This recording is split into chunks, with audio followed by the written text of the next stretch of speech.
আমৃত্যু ভালোবাসি তোকে সিজন ১ পর্ব সংখ্যা ৬৫ লেখনীতে সালমা চৌধুরী গল্প পাঠে আমি অরোরা ইসলাম। আবিরের আর্তনাদ শুনে মেঘ আবিরের বুক থেকে মাথা উঠিয়ে বিস্মিত নয়নে আবিরের মুখের পানে তাকিয়ে আছে। পূর্ণিমার চাঁদের আলোতে মেঘের দুধে আলতা আদলে গাল বেয়ে গড়িয়ে পড়া পানির দাগগুলো মুক্তার নেই চকচক করছে। মেঘের বিস্তীর্ণ চিত্রে নৈসর্গিক পুলক নিপুণ হচ্ছে। উদ্বিগ্ন আদল মুহূর্তেই বদলে গেছে মনোমুগ্ধতায়। আবিরের অন্তরে মর্মভেদী প্রদাহে প্রতিনিয়ত বিধ্বস্ত হওয়া অবসন্ন দৃঢ়তায় মুহূর্তেই স্তম্ভিত ফিরল। আবিরের অচল চাহনি ছোট্ট মেঘের বুকের ভিতর আবদ্ধ হৃৎপিণ্ডটাকে ক্ষতবিক্ষত করে দিচ্ছে। মেঘের পিঠ থেকে হাত সরিয়ে আবির অতীব আওতায় মেঘের দুচোখ মুছে দিচ্ছে। মেঘ তখনও ছোট্ট হাতের সর্বশক্তি দিয়ে আবিরকে জড়িয়ে ধরে আছে। আবিরের গালের পানি মুছে দুহাতে মেঘের দুগালে হাত রেখে নিরেট দৃষ্টিতে তাকিয়ে পূর্বের ন্যায় আবারও জিজ্ঞেস করল, ম্যাম, আমাকে কি ৫টা মাস সময় দেওয়া যাবে? আবিরের আজ্ঞাসূচক প্রশ্ন শোনামাত্র মেঘের চোখ থেকে এক ফোঁটা অশ্রু গাল পর্যন্ত নামতেই আবির নিজের বৃদ্ধা আঙুল সহিত সেই গতিতে থামিয়ে দিয়ে মুখের গম্ভীর ভাব বজায় রেখে বলল, মাস বাদ দিলাম, মাত্র ১৫০ দিন হলেই চলবে। ঘুম ভাঙলে ১৪৯ দিন চলবে? মেঘের মুগ্ধ চাহনিতে আবারও বিষাদ নেমেছে। বুকের ভেতর তীব্র অভিমান জমেছে। অভিমানী মুখখানা দেখে আবিরের বুকের ভেতরের যন্ত্রণা তীব্র হতে শুরু করেছে।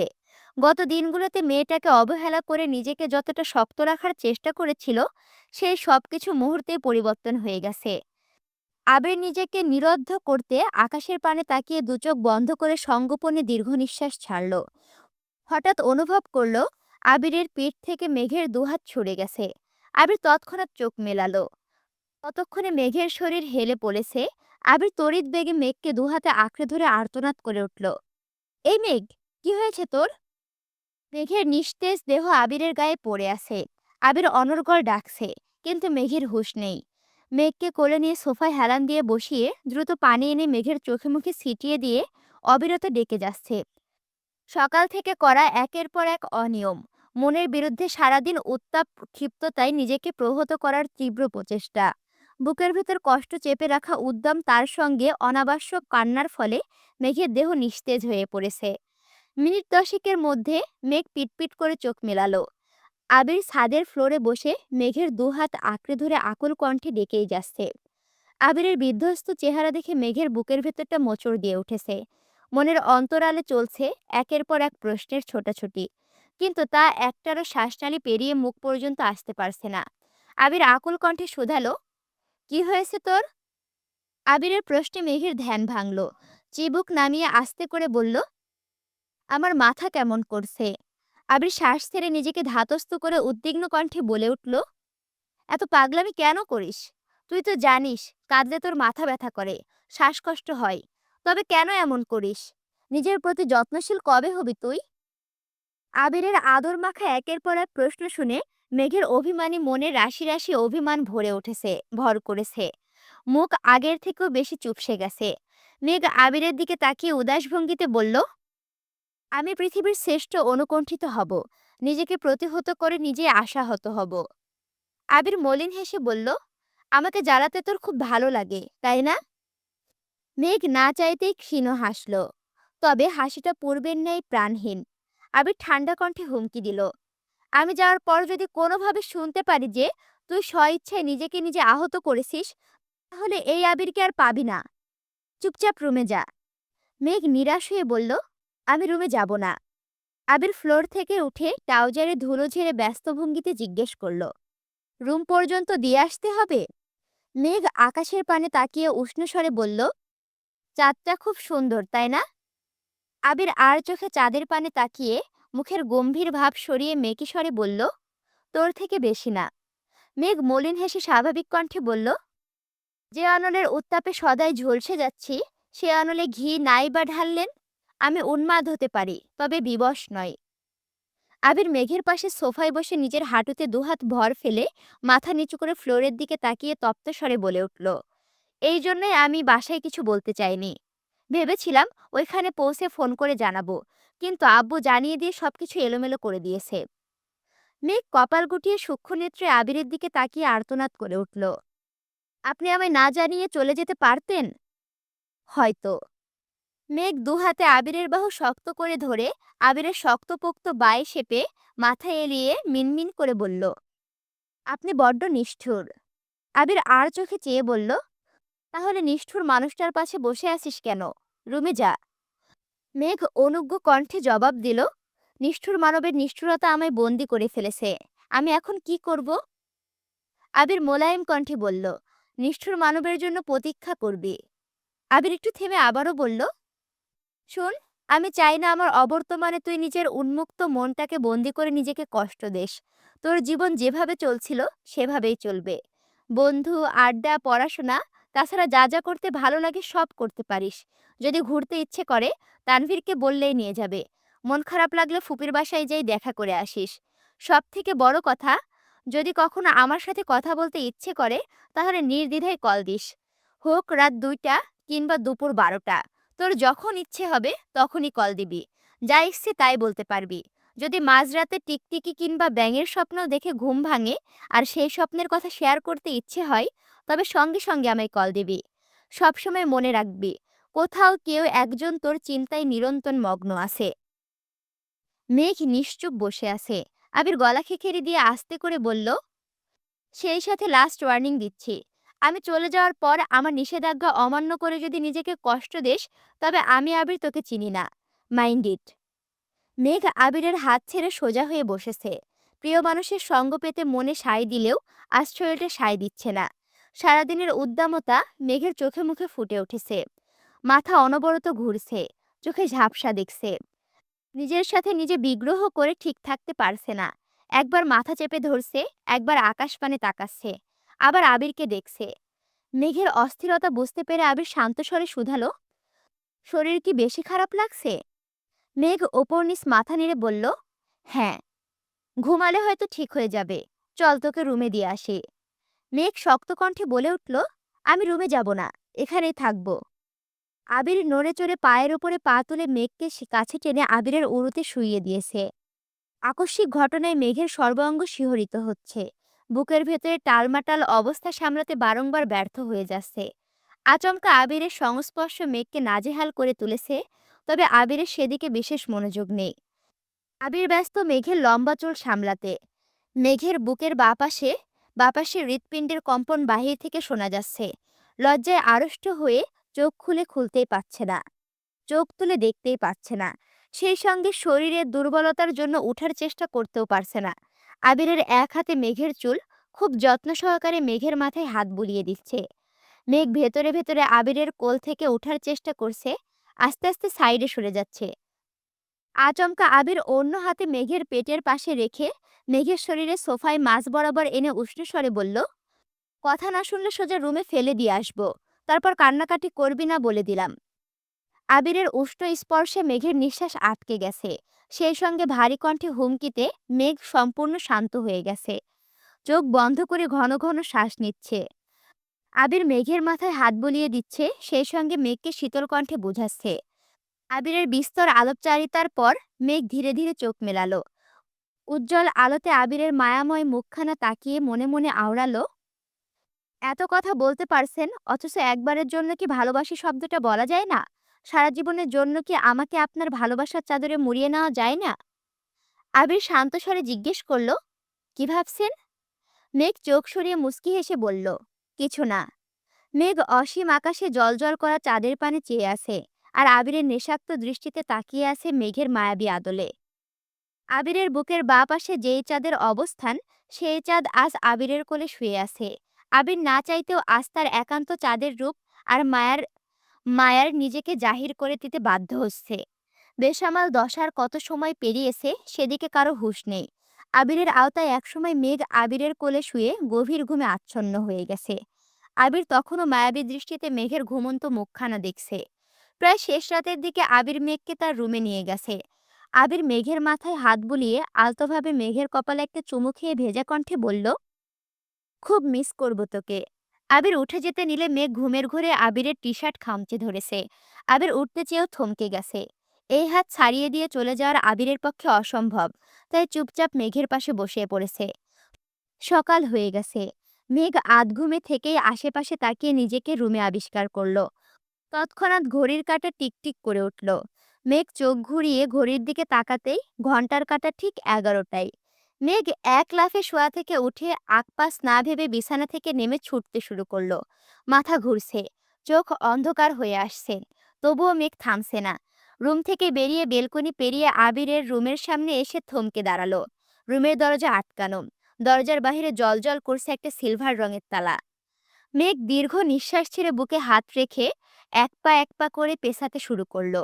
দুই চোখ ছলছল করছে, সদ্য ঘুম ভাঙায় ঠিকমতো তাকাতে পারছে না। আচমকা আবারও ছুটতে শুরু করলো। পাবে না জেনেও তানভীর মিম সহ নিচের প্রতিটা রুমে আবিরকে খুঁজেছে, এমনকি বাড়ির মেইন গেট পর্যন্ত ছুটে গিয়েছে। বাসায় তেমন কোনো মানুষ নেই। মিম আদি স্কুলে, তানভীর নিজের কাজে ব্যস্ত, মোজাম্মেল খানরা অফিসে, হালিমা খান আর মালিয়া খান ডাক্তারের কাছে গেছেন, আকলিমা খান নিজের রুমে ঘুমাচ্ছেন। মেঘ মেন গেট থেকে এক দৌড়ে ছাদে গিয়ে সোফার কাছে গিয়ে থামলো। গতরাতে যে সোফায় আবিরের কোলে মাথা রেখে শুয়েছিল, সেই সোফার সামনেই ফ্লোরে বসে হাউমাউ করে কান্না শুরু করেছে। সূর্যের প্রখর আলো মাথার উপরে চলে এসেছে। গতকালের রেস্টটাই ঠিকমতো কাটেনি, তার মধ্যে আজও তাই করছে। মেঘকে থামানোর জন্য আবির, তানভীর, মিম কেউই নেই আজ উপস্থিত। মেঘ চিৎকার করে কাঁদছে, কাঁদতে কাঁদতে বারবার দম আটকে যাচ্ছে, তবুও থামছে না।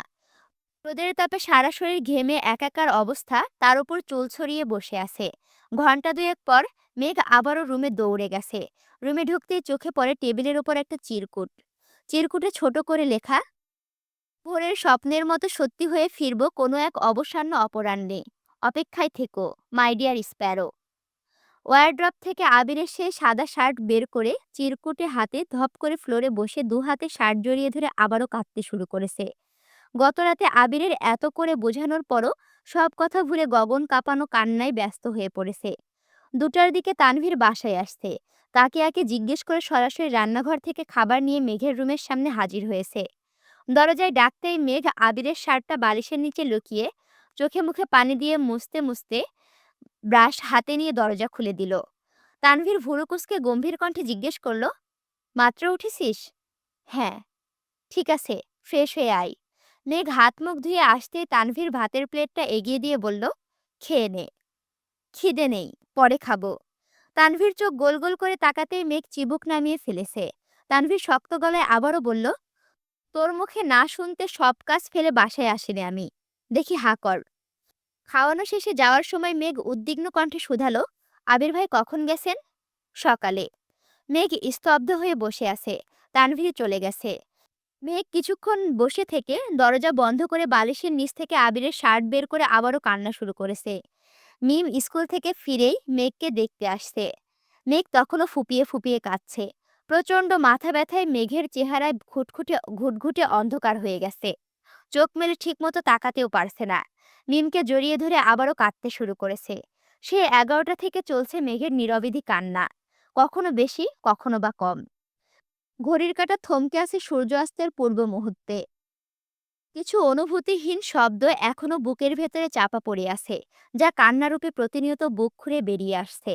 বেলকনির দেওয়ালে পিঠ ঠেকিয়ে নীরের দৃষ্টিতে তাকিয়ে আছে দূর আকাশের পানে। দু চোখ রক্তাভ হয়ে আছে। শরীরের ভেতর গায়ে ধীরে ধীরে বাসা বেঁধেছে এক অজ্ঞাত অতুষ্টি। গতকাল থেকে আজ অবধি যে ঝড় মেঘের মনের ওপর দিয়ে চলছে, তার কোনো অন্ত নেই। রাত পেরিয়ে সকাল হয়ে গেছে। আবির ঠিকঠাক মতো পৌঁছেছে মেসেজ করে জানিয়েছে। গভীর রাত ছিল বলে কাউকে কল দেয়নি। সকাল থেকে একের পর এক কল দিচ্ছে, কিন্তু বাসার কেউ কল রিসিভ করছে না। এমনকি তানভীরও কল রিসিভ করছে না। কিছুক্ষণের মধ্যে আবিরের শরীর ঘামতে শুরু করেছে। বুকের ভেতর অজানা ভয় কাজ করছে। আকপাস না ভেবেই কল দিল আলী আহমদ খানের নাম্বারে। আলী আহমদ খান কল রিসিভ করে শান্ত স্বরে জিজ্ঞেস করলেন, কখন পৌঁছালে? সবকিছু ঠিকঠাক আছে? তুমি সুস্থ আছো? রাতে আসছি। জি আলহামদুলিল্লাহ। কিন্তু বাসার কেউ আমার কল রিসিভ করছে না কেন? আলী আহমদ খান গম্ভীর কণ্ঠে জবাব দিলেন, বাসায় কেউ না থাকলে কল রিসিভ করবে কিভাবে? কোথায় গেছে সবাই? হাসপাতালে। আবির উদ্বিগ্ন কণ্ঠে বলল, কেন? কার কি হয়েছে? আলী আহমদ খান উদাস ভঙ্গিতে বললেন, গতকাল রাত থেকে মেঘ মামুনির জ্বর, মাথা ব্যথা, এক পর্যায়ে প্রচণ্ড শ্বাসকষ্ট শুরু হয়েছে, তাই বাধ্য হয়ে রাত 2টার দিকে হাসপাতালে নিয়ে গেছে। বাসার সবাই এখন হাসপাতালেই। অভিশঙ্কায় আবিরের আখি যুগল রক্তাভ হয়ে উঠেছে। উদ্বিগ্ন আদল বদলে মুহূর্তে রৌদ্রমুক্তি ধারণ করেছে। বুকের ভেতর অবস্থিত হৃৎপিণ্ডটা ভয়ঙ্কর রকমের কাঁপছে। কপাল গুটিয়ে রুমের ছাদের দিকে তাকিয়ে সবটুকু শক্তি দিয়ে দীর্ঘ নিঃশ্বাস ছাড়ল। আবিরের অক্ষিপট ভিজে আসছে। আলী আহমদ খাল কোমল কণ্ঠে বললেন, আমি আসার সময় দেখে আসছি ঘুমাচ্ছে, তুমি বরং তানভীরকে কল দাও। আবির আস্তে করে গলা খেখেরে দিয়ে গম্ভীর কণ্ঠে বলল, ঠিক আছে, রাখছি। আবির কল কেটে সঙ্গে সঙ্গে তানভীরের নাম্বারে কল দিল। আগেও বেশ কয়েকবার দিয়েছে, কিন্তু তানভীর কল রিসিভ করেনি। ভেতরের ক্রোধ আবিরের তামাটে চেহারায় স্পষ্ট ভেসে উঠেছে। 3বারের মাথায় তানভীর কল রিসিভ করলো। তানভীর কিছু বলার আগে আবির রাগান্বিত কণ্ঠে চেঁচিয়ে উঠল, তোরা দুই ভাই বোন কি শুরু করেছিস? আবির রাগান্বিত কণ্ঠ শুনে তানভীরের অন্তরাত্মা শুকিয়ে যাচ্ছে। ঢোক গিলে ভীতু গলায় বলল, সরি ভাইয়া, একটু ব্যস্ত ছিলাম। আবির পূর্বের ন্যায় আবারও বলে উঠল, কিসের ব্যস্ততা দেখাচ্ছিস? তোর বোন হাসপাতালে ভর্তি, এটা আমাকে জানানোর মতো সময় তোর নেই। এত ব্যস্ততা তোর? তানভীর ব্যস্ত ভঙ্গিতে জানতে চাইল, তোমাকে কে বলেছে? আবির ক্রোধে ফুঁসে উঠল। বিরক্তি নিয়ে বলল, আহ, তার মানে তুই আমাকে জানাতে চাইছিলি না? তানভীর আমতা আমতা করে বলতে শুরু করলো, বিষয়টা এমন না। তুমি অতটা জার্নি করে গেলে, ওই অবস্থায় রাতে তোমাকে জানালে তুমি শুধু শুধু দুশ্চিন্তা করতে, সেজন্য বলিনি। আবির গম্ভীর স্বরে বলল, ও আচ্ছা, তোর বোন অসুস্থ, এমনকি হাসপাতালে ভর্তি, এটা আমার জন্য দমকা দুশ্চিন্তার বিষয়। খুব ভালো বলছিস। তানভীর খুব শান্ত গলায় বলল, ভাইয়া প্লিজ তুমি মাথা ঠান্ডা করো। বনুর শ্বাসকষ্ট এখন অনেকটাই কমেছে। মানসিক প্রেশার আর অতিরিক্ত কান্নাকাটি করায় এমনটা হয়েছে। ডাক্তার বলেছেন সিরিয়াস কিছু না। তবে, আবির হুঙ্কার দিয়ে উঠল, তবে কি? ডাক্তার আশঙ্কা করছে এভাবে চলতে থাকলে বড় কোনো রোগের সম্ভাবনা আছে। আবির দীর্ঘশ্বাস ছেড়ে রাশভারী কণ্ঠে বলে উঠল, তোরা দুই ভাই বোন মিলে আমায় খুন করে ফেললে আজ এই দিনটা দেখতে হতো না। তোর বোনকে এতটা সময় নিয়ে বুঝিয়েছি, বারবার ওয়ার্নিং দিয়েছি, অথচ তোর বোন আমার কথার কি প্রতিদান দিল? আসার আগে তোকে 100 বার বলেছি ওকে একা ছাড়িস না, ছাড়িস না। তারপরও তুই ওকে একা ছেড়ে দিলি। আব্বু চাচ্চুর মতো তোরাও প্রমাণ করে দিলি আমি মানুষটা অপরিচিত। আমার অভিশাপগুলো বড্ড ঠুনকো। তোদের আচরণে নিজেকে আজ পৃথিবীর শ্রেষ্ঠ অপ্রকৃষ্ট মানুষ বলে মনে হচ্ছে। যেখানে সামান্যতম মূল্য আমার নেই, সেখানে কথা বলা আমার শোভা পায় না। ভালো থাকিস, আর তোর বোনকে যত্নে রাখিস। আল্লাহ হাফেজ। এক আকাশসম অভিমান নিয়ে আবির কথাগুলো বলেছে। তানভীর কিছু বলার আগে আবির কল কেটে দিয়েছে। কল ব্যাক করতে করতে আবির ফোন বন্ধ করে ফেলেছে। এদিকে মেঘের শরীরের অবস্থা এখন অনেকটাই খারাপ। আবির যাতে দুশ্চিন্তা না করে, তার জন্য তানভীর ইচ্ছাকৃত কোনো কিছু বলতে চায়নি, অথচ তাই হলো। আবির মেঘ আর তানভীর দুজনকেই ভুল বুঝে কল কেটে দিয়েছে। মেঘের এই সমস্যা ছোট থেকেই ছিল। বাসায় কোনো বিষয়ে খুব বেশি বকা খাওয়া কিংবা পরীক্ষার রেজাল্ট খারাপ হওয়া, ছোটবেলায় আবিরের হাতে থাপ্পড় খাওয়ার পর সপ্তাহখানেক জ্বরে ভোগা, এগুলো হর হামেশাই হয়ে থাকে।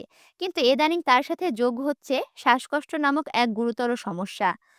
আবির কাছ থেকে রিয়াকে না দেখলে রাকিবের মুখে বরাবরই রিয়ার অসুস্থতার কথা শুনে এসেছে।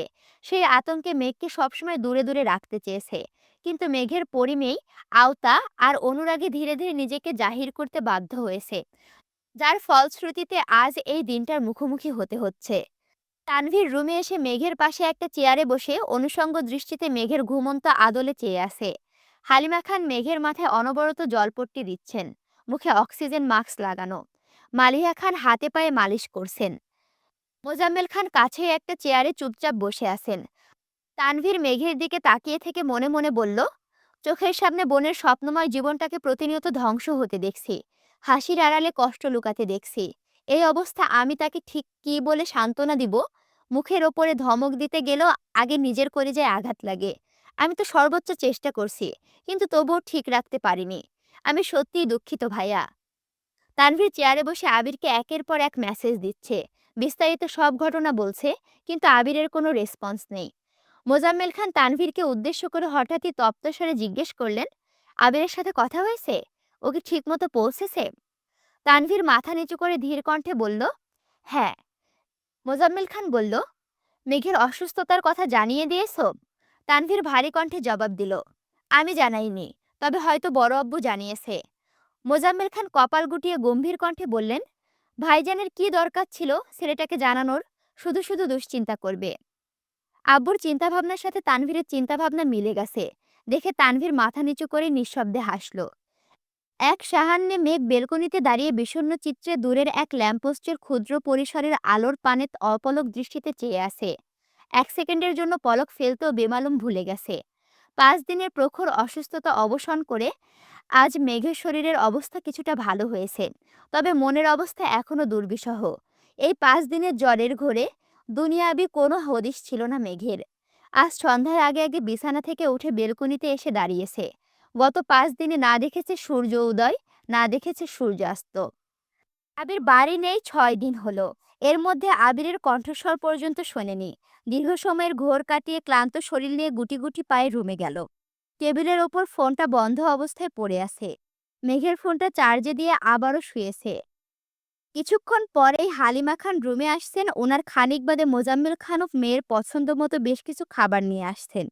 মেঘ মোটামুটি সুস্থ হয়েছে শুনে একে একে সবাই রুমে হাজির হয়েছে। সবার দৃষ্টি এক মেঘেতে স্থির হয়ে আছে। ইদানিং তানভীরও বেশিরভাগ সময় বাসায় থাকার চেষ্টা করে। মোজাম্মেল খান আহ্লাদী কণ্ঠে মেয়েকে একের পর এক খাবার সাধছেন। আলী আহমদ খান টুকটাক কথা বলে ওনাদের সঙ্গে মালিহা খানও এটা সেটা বলছেন। হালিমা খান মেঘের মাথার পাশে বসে চুপচাপ মেয়ের মাথায় হাত বুলিয়ে দিচ্ছেন। তানভীর দরজার পাশের দেওয়ালে পিঠ ঠেকিয়ে দাঁড়িয়ে আছে। গত কয়েকদিনে আবিরের মাথা ঠান্ডা করতে তানভীর সহ রাকিব, রাসেল, রিমনরা সবাই যতটা সম্ভব চেষ্টা করেছে, কিন্তু আবিরের রাগ কমার বদলে উল্টো বেড়েই চলেছে।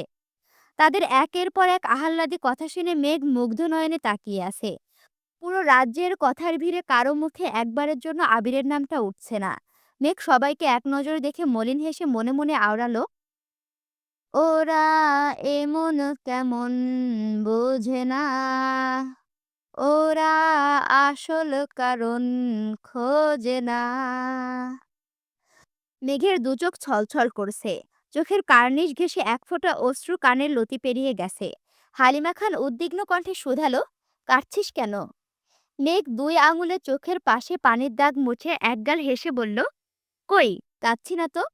সবাই সবার মতো চলে গেছে। হালিমা খান মেঘের পাশে বসে আছেন। তানভীর একটু পরপর এসে দেখে যাচ্ছে। চার্জ থেকে ফোন খুলে মেঘ ফোনে ওপেন করলো। হালিমা খান তখনও মেয়ের পাশে বসা।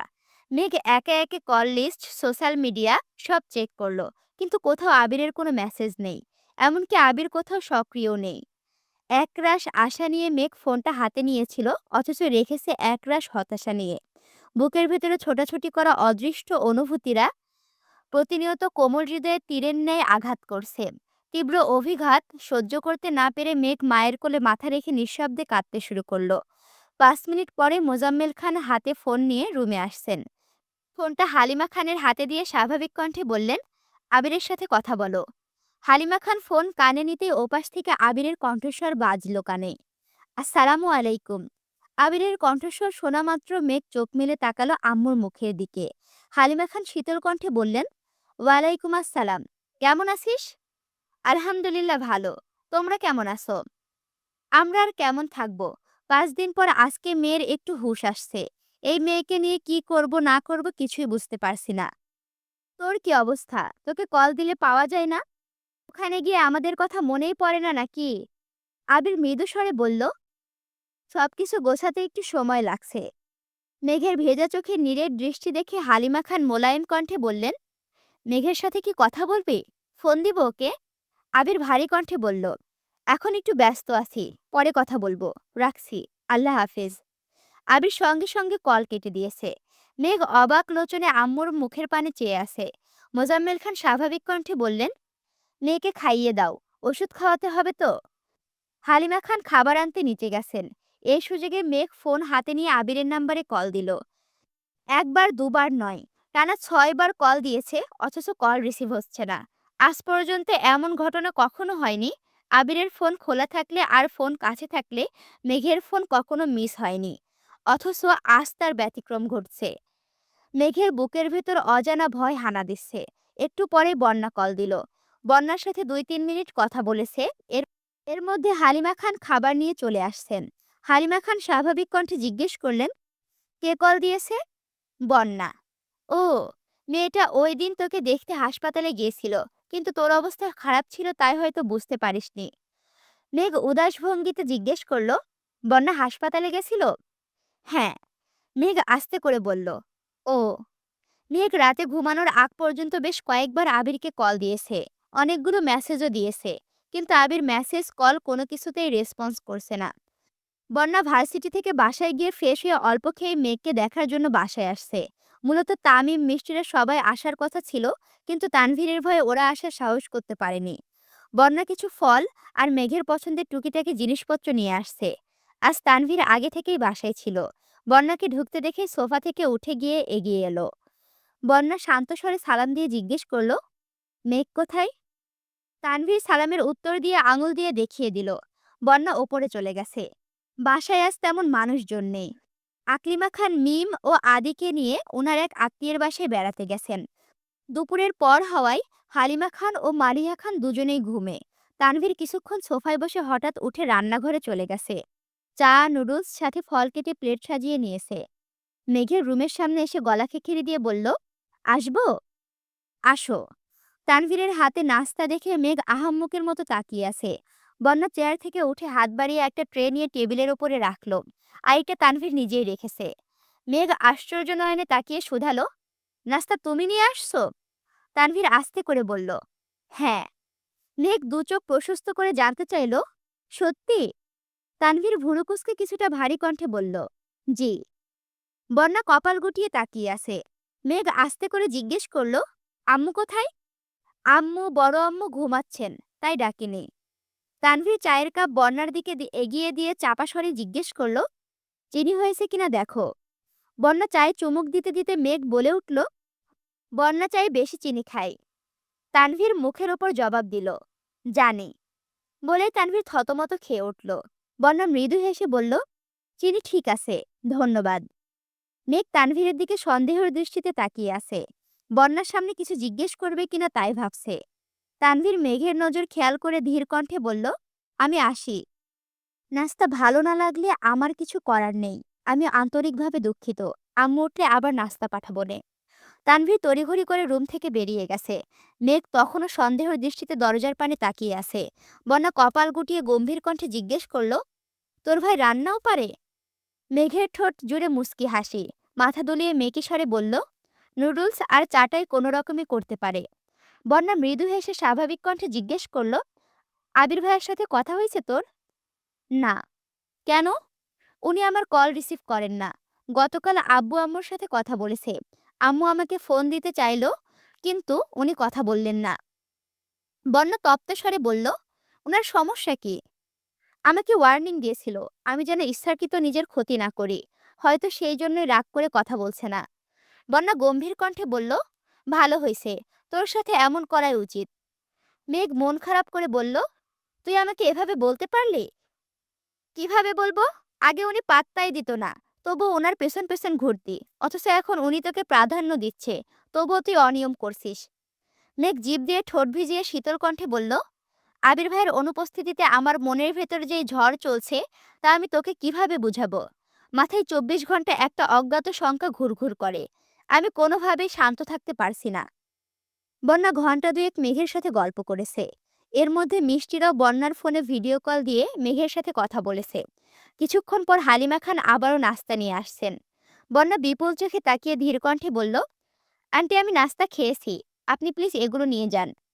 হালিমা খান শক্ত কণ্ঠে বললেন, তানভীর হাবিজাবি কি দিছে ওইগুলা খাইছো, নাও এগুলো খাও। বন্যা উষ্ণ কণ্ঠে বলল, ওনার রান্না খারাপ হয়নি। মেঘ আহ্লাদী কণ্ঠে বলল, আম্মু, ভাইয়া যেহেতু রান্না পারে, চলো ভাইয়াকে বিয়ে দিয়ে দেই। হালিমা খান প্রখর তপ্ত স্বরে বললেন, এই বাড়িতে বিয়ের নাম ভুলেও মুখে আনবি না। মেঘ ভুরুকুসকে জিজ্ঞেস করল, কেন? এমনি। হালিমা খান চলে গেছেন।